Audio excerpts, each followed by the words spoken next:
नमस्ते। जब बच्चे पढ़ना सीखते हैं ना, तो ये जानना बहुत ज़रूरी हो जाता है कि वो कैसा कर रहे हैं। लेकिन हम ये पता कैसे लगाएं? इसके लिए कुछ तय नियम होते हैं जिन्हें हम स्टैंडर्ड असेसमेंट कहते हैं। आज हम इन्हीं नियमों पर बात करेंगे कि कब किसी जवाब को सही मानना चाहिए। तो आज हम क्या-क्या जानने वाले हैं? सबसे पहले हम देखेंगे कि पढ़ने का सही-सही मूल्यांकन करना इतना ज़रूरी क्यों है। फिर हम 4 बहुत ज़रूरी स्किल्स के नियमों को समझेंगे।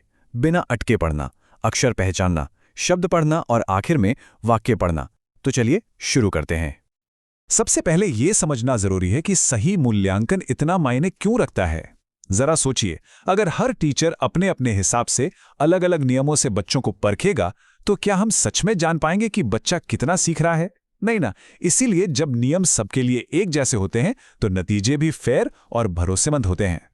तो सवाल ये उठता है कि हम ये कैसे पक्का करें कि हर बच्चे का असेसमेंट निष्पक्ष हो और सटीक भी हो। जवाब बहुत सीधा है, साफ और सीधे नियमों को फॉलो करके। तो चलिए देखते हैं क्या है वो नियम। तो हमारी पहली स्किल है ओरल रीडिंग फ्लुएंसी, मतलब मौखिक पठन प्रवाह। सीधी भाषा में कहें तो बच्चा कितनी आसानी और तेजी से पढ़ सकता है, और यहाँ पर टाइमिंग ही सब कुछ है। जब हम 1 मिनट के टाइमर से बच्चे की पढ़ने की स्पीड को नापते हैं, तो 2 तरह की सिचुएशन बन सकती हैं। आइए दोनों को अच्छे से समझते हैं। नियम बहुत ही सिंपल है।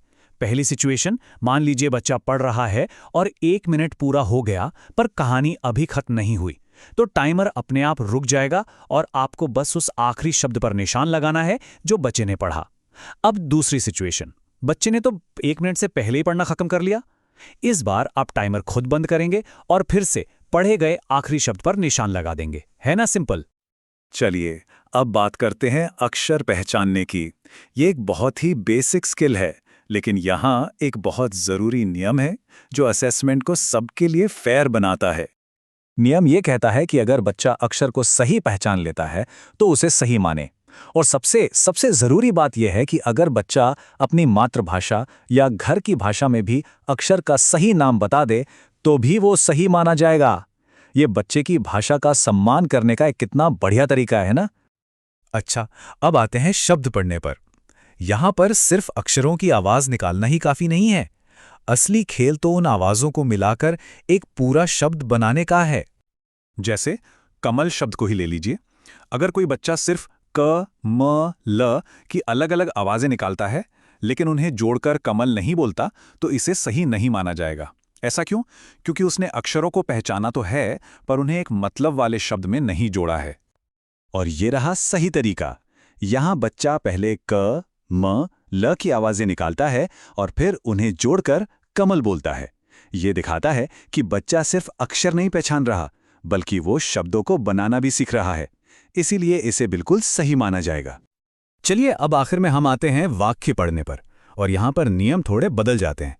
जहाँ शब्द पढ़ने में आवाज़ों को तोड़-तोड़ पढ़ना ठीक था, वहीं वाक्य पढ़ने में फ्लुएंसी यानी बिना अटके पढ़ना सबसे ज़रूरी है।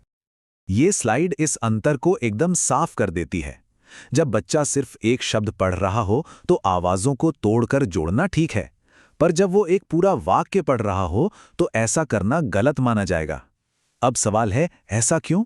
क्योंकि वाक्य पढ़ने का मतलब सिर्फ शब्दों को पहचानना नहीं, बल्कि उन्हें एक साथ एक लय में पढ़ना है। तो वाक्य पढ़ने का सबसे बड़ा नियम क्या है?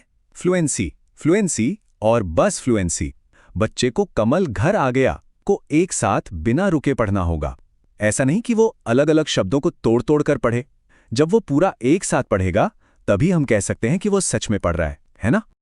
तो आखिर में एक सवाल, जब हम इन सभी नियमों का लगातार और निष्पक्ष तरीके से इस्तेमाल करते हैं, तो हम हर बच्चे के सीखने के सफ़र को और बेहतर ढंग से कैसे समझ सकते हैं?